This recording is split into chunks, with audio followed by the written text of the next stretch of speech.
Doctor Babasaheb Ambedkar बोलतो. आणि लक्ष देऊन ऐका, मी डॉक्टर बाबासाहेब आंबेडकर बोलतो. आज इथे बोलताना जितका आनंद होत आहे तितकं दुःख सुद्धा होत आहे. माझ्या समाजाबरोबरच प्रत्येक समाजातील माणसाने शिक्षित व्हावे हे माझं स्वप्न होतं.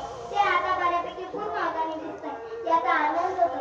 आणि परंतु आपल्या समाजात धर्म, कर्म, कांड, व्यसन, राजनैतिक जबाबदारी यात समाजाला खूप फरक जातो, याचं दुःख सुद्धा होतं. 14 एप्रिल 1881 साली गावात माझा जन्म झाला. माणसाच्या जन्माला येऊन नाही, अस्पृश्य जातीत जन्माला आलो म्हणून मी आणि माझ्या दिनदुबळ्या समाजाने जिवंतपणे नरकात नमवल्या.